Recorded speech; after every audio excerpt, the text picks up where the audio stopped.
Vampire Survivors took everyone by surprise. While not much talk about when it was released, as soon as it entered Game Pass it exploded in popularity and was talked about on every podcast around. Naturally, copycats were fast to appear, especially in the mobile market, but also outside of it. Rift Rangers is one of those.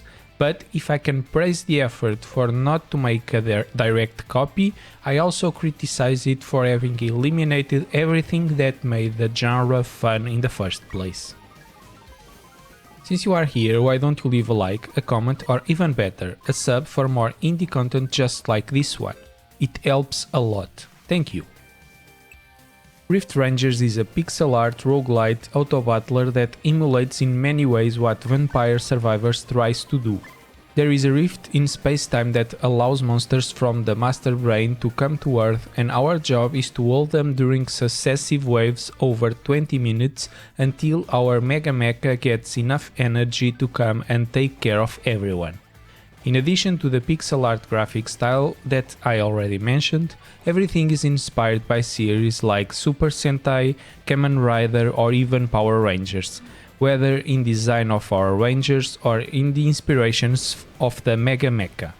This inspiration extends to the soundtrack which exudes Power Rangers from every pore, ensuring that when it comes to contextualization and, why not say it, in technical details that point out that there are true fans behind this game. It's all in its proper place, but then we have to start playing.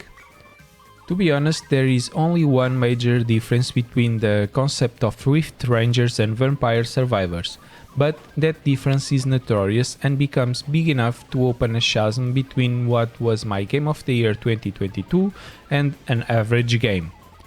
If in Vampire Survivors we are always the center of the action, with our character keeping all the weapons and powers, in Rift Rangers we have to place our weapons on the ground, which then work as auto turrets that fire at a certain rate and power, limiting our role to running around collecting currency that allows for specific upgrades for each run, or energy chips that later allow the acquisition of permanent upgrades, or the acquisition of new rangers for our team.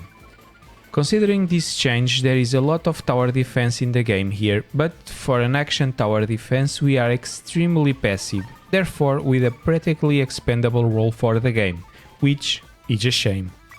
The upgrades turn out to be as expected for a tower defense. Increase the number of items that we can place, the speed or power with which they shoot, and little else. During the game we have to conquer different areas called brains, with the sole purpose of getting a new upgrade, but without any obligation to do so.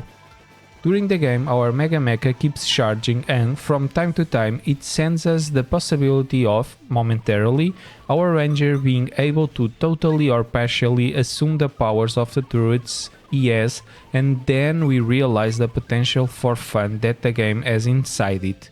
During those 10 to 20 seconds in which we can walk around the scene destroying everything at our leisure, the game is really fun, although at that point it becomes that complete copy of Vampire Survivors.